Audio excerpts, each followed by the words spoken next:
Hello, this is Anna Imagination with a Healing Garden. Welcome to Shifting Perspectives. Today I'm going to talk about ethical foundation. This is something that I have never explored. It is something that I read about it very briefly in Stephen Covey's 7 Habits for Highly Effective People. And I am throwing down the gauntlet on Stephen Covey and challenging him and disagreeing with him strongly. Now, this is really, really iconic for me because the very first book I read when I began perspective psychology was Stephen Covey's 7 Habits for Highly Effective People. And he presented a very logical argument that I absolutely looked at and went, you know what, Stephen Covey, you make a lot of sense and I agree with you. And I built my entire life and existence around Stephen Covey's theory that he presented in 7 Habits for Highly Effective People. So if you have not read the book, why not? Go read it. If you have read the book, if you have not read the book and you are not going to read it, I'm going to give you a fresher course very, very briefly. There is one chapter in the book, it's around it's like in the dead center of the book, where he explains something that I am going to call ethical foundation. He gets to the middle of this book and he presents this chapter that explains that if you have a life, you should build it on your ethics, which he's right. Absolutely 100%. Yes, correct. And he explains why you should not build your ethics on romance, on love, why you shouldn't build I'm misspeaking. Let me try this again because it's not ethics. He explained that your entire life should not revolve around love. Your entire life should not revolve around a job. Your life should not revolve around, and he lists all these examples. And the reason why Mr. Covey explains this is because those are things that can change.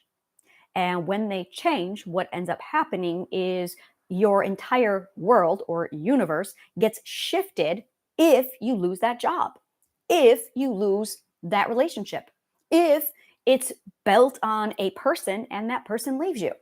The whole system shuts down. So he presents this concept, which I agree with, that you should be building it on your ethics. And then he provides a how to determine your ethics, and which is actually pulled from philosophy. There's ethics and morals, which is a whole branch of philosophy. So he's pulling information from that, which is why I love Stephen Covey, is because he's very much a philosopher. So when I looked at it, I was like, oh yes, absolutely. I love this material. And I did that. It was because of him. I was 15 years old and I sat down and developed my entire ethical foundation off of the example in his book. And it was at the time that I was studying philosophy, morals, ethics, and I had just disowned my God. It was funny because I was baptized at age 13. I was a fundamental Southern Baptist. Well, my parents were, and I inherited the religion from them. So when I was 15, I did this whole, I want to prove that God exists or doesn't exist, whatever it was, I wanted to be able to prove it. So I began my passion in philosophy. And in 6 months' time, I decided that there was no God, that we were all existential beings based off of molecules that may or may not be the imagination of something else. And I stopped believing in God and became an atheist. 6 months. So, and it was around that time that I found Stephen Covey's book. So I dove into the wonderful world of ethics, morality, and I realized that when you get your information from another source, when you get your ethics from a different source, you're not internalizing it. Now, that was when I was 15 years old. It was 1995. So here we are in 2023, and I have since completely developed perspective psychology. And let's just say that 28 years later, my perspective is very different. And now I have all of this information that I can look at Stephen Covey's book and go, wow, that's perspective. So I'm now taking Stephen Covey's book and I'm taking what I know about my own research from psychology and philosophy and perspective psychology. And I'm looking at ethics and I'm going, whoa, hold on a minute, Mr. Covey. It completely changes everything. So that's what I'm talking about today, is ethical foundation. I just said it, internalizing. First I'm going to present Dr. Graves' work from the 1970s. Basically, he presents this theory that there are 8 perspectives. This is from Dr. Graves in the 1970s. And he basically lays out in a couple of essays that a person evolves through 8 perspectives as they grow. Now, not everyone gets to the 8th perspective. A lot of people stall out at the 3rd perspective. Most of us stall out at the 4th perspective, which is what our society is the 4th perspective. And then some of us get to the 5th perspective, which is entrepreneurs. Hippies are safe and sound at their 6th perspective, and that's pretty much where a lot of people stop. So that's it, is this whole society is a conglomerate of people at the 1st, 2nd, 3rd, 4th, 5th, and 6th perspective. Rarely do you find somebody who's at the 7th. Almost unlikely. And then there's only been a handful of people who make it to the 8th perspective. That being said, it is this massive, basically we're all bouncing off of each other's perspective. And a great example of this is a 1-year-old is in that 1st perspective. A 5-year-old explored the 5th perspective, but we're told they had to be a 3 perspective or a 4 perspective. Your conformist father who is really strict and likes the rules all a certain way, that's 4th perspective. That's absolutely the 4th stage. And there's a good chance that that conformist is not going to go beyond the 4th stage. That being said, when I sat down and I looked at Stephen Covey's books, where he explains that ethics needs to be the core of who we are, the 8 stages that Dr. Graves presents are how you define your ethics, what your ethics are, what you prioritize based off of your ethics. So you see how this is now relating to Stephen Covey, is because Dr. Graves is saying, well, there are 8 different priorities when it comes to ethics, and these are them. And basically, and this is where my research really takes off from Dr. Graves' work, it is a discussion of what your autonomy is, what your authority is, basically who has the authority. It's past the potato. That's what the perspectives are. We're going to play the game past the potato. And what I mean by that is when you are in the 1st perspective, the potato is basically the assigned authority. And the 1st perspective is passed right to the mother, the caregiver. And it could be the father, it could be whatever your situation is, but it's the core person who takes care of you. Now, in that person's mind, the mother has the potato. She is the authority. She determines whether you live or die. And that's how it feels. That's how it feels. But her decision determines all of your life because she has the authority. Now, when you move into the 2nd perspective, the potato gets passed, the authority gets passed, and that potato goes to the community leader. It could go to the household. The head of the household gets it. And that's when you realize that, oh, mom doesn't have the authority. She doesn't have the potato. The potato actually is at the head of the household. Now, in a traditional nuclear family, that's going to be the man of the house. And he decides what everyone gets to do and say. And all decisions stem down from him. If you have any decisions that you're allowed to say or do, it's because he allowed you that, because he has the potato. He has the authority. At the 3rd stage, that's the independent stage. We reach this when we're about 3 years old. We decide, I want the potato, and we take the potato. We don't ask, not at the 3rd stage, you take the potato. Now, this is where we start to get into arguments. This is where parents start to argue with a 3-year-old. That's my potato. You don't get the potato. And this is where perspective abuse begins. It's because there is a power struggle. You want the potato because you are an independent individual. Screw everybody else. I'm taking the potato. And you take the potato and you run away with the potato going, I've got the potato. And the parents say, no, you don't. And they abuse you and they take back the potato. And then they really enforce you with their conformity and they cram you into that box and say, you've got to obey and conform. And now they've crammed you into the 4th perspective, whether you're ready for it or not. And they have taken that potato and they have handed it to the law. And now it is law enforcement and judges and the societal law and order that has the potato. Welcome to the 4th perspective. Rarely does a person step forward and say, screw this shit, I'm going to take the potato. We're going to cut the potato in half. The law and order can have half the potato, but I'm getting some of that potato. So now you have a potato that's been cut in half, and the entrepreneur is walking around with half of the potato, and the law and order and enforcement and judges have the other half of the potato. They might be in charge, they might have authority, but I am on par with them. I can create my own ethics. Thank you very much. Now, this is where a lot of people stop growing. This is where a lot of people say, you know what, I'm good. and they go about their lives and they do whatever they want. But there's a group of people in the fifth perspective that say, oh, look at that. My choices are having an impact on the world. We need to do something about this. And these are your sixth perspective people. Now it's not just a potato. Now, because we figured out the potatoes are resolved. Now we stop arguing about potatoes. Now we start arguing about autonomy. Now we start arguing about the rights of others, the ethical placement of other species. This is where we start thinking about recycling and how our decisions impact the globe.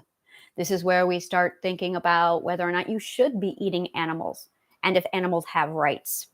People who are perspectives 4 and under don't think animals have rights. People who are in perspective 6 absolutely say, no, animals have rights. Thank you very much. And people who are at level 5 are in transition. They could lean toward the 4th mindset. They could move on to the 6th mindset. We don't know. That's what the 5th perspective is. It's transitional. So now that you understand this, let's head on back on over to Stephen Covey for a minute. Stephen Covey presents, hey, you have to have an ethical foundation. And I'm looking at Stephen Covey going, okay, great. When I was 15 and I started studying philosophy, I could understand where, yes, you need an ethical foundation. But now I'm 43 and I'm going, now, wait a minute, Stephen Covey. You're talking about ethical foundation, but he didn't know about Dr. Graves' study of the 8th perspective. And he certainly doesn't know about perspective psychology. So now I'm looking at it going, isn't this interesting? You talk about ethics being the foundation because they don't change. Oh, but they do. According to Dr. Graves' work and my work, oh, do they change? You have 8 perspectives that they're going to shift and change. So now the whole argument that Stephen Covey presents in his book, 7 Habits for Highly Effective People, you want your ethics or you want your foundation to be ethics because ethics don't change. Yes, they do. Yes, they do. They very much change. So now here I am, 28 years after reading Stephen Covey's book, and I'm now shutting it down, saying, no, I absolutely disagree with the work of Stephen Covey, because there very much is an ethical shift between who we are, where we're going, and it's not a solid, this is not going to change. Who I was when I was 15 was ethically one profile. Here I am at my own perspective now, and I'm going, no, the things that I held valuable when I was 15 are not the same ethics that I have now. And I held on to those ethics for a long time. Now, this is where, according to my work, you are, which is based off of Carl Jung's work, is the concept of us knowing who we are ethically by the time we are 8. Now, Carl Jung did not say ethically. He said that by the time you are 8 years old, your identity and your personality have been formed. And you pretty much know who you are by the time you're 8 years old. Freud said it was 4 years old. I can't remember. One of them, Freud and Jung, one of them said 4 years old, the other said 8. And I was 4 when I developed my first ethic. I remember I was 4 and it became the core ethic, and it is still the same core ethic. Now, I was 4 years old, and that core ethic, I can tell you, I identify it with a 6th perspective, because it was the belief that animals are equal to humans and we should respect the rights of animals, therefore we shouldn't eat them. That was me at 4 years old. And when I was 8, I was my little activist self running around screaming this at people. So even though I had established and defined this at 4, at 8, I was vocal about it. So I'm going to lean toward whatever psychologist said what they said about it and say that 4 years old, by 4 years old, that's when your identity is really solid. So I'm looking at this massive umbrella of all of these different pieces. And the reason why I'm poking at ethical foundation is because in my research, in all the psychology that I put together, I realized that an ethic is 100% based on what you love. It's 100% your identity. Your ethics are built off of what you value and what you love, which means, we're going to go back to Stephen Covey for a minute, he was wrong. Because Stephen Covey says you should not base your ethics off of what you love and who you love. And I'm going, but that's exactly what an ethic is. An ethic is absolutely based off of who you are and what you love. So what Stephen Covey is saying, this is what cracks me up, is he makes the comment about what you don't want to base it off of love or a person or a relationship, because that could fall out from under you. But you should base it instead on what you ethically believe. And I'm going, okay, you understand that ethics are what you love. It's the same thing.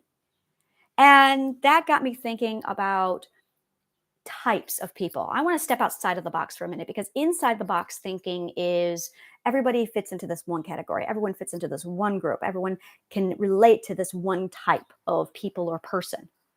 And I'm going, but we're not all the same. We all have different ethics. We all have different categories. We all fit into different types of boxes. There are 8 boxes, in fact. I call them fish tanks.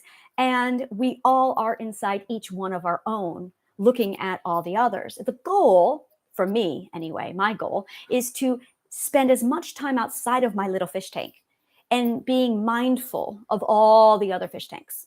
That is my ethical perspective. Is I'm going, no, it's very important that we are mindful of all of the perspectives and respectful, because I am very conscious about perspective abuse.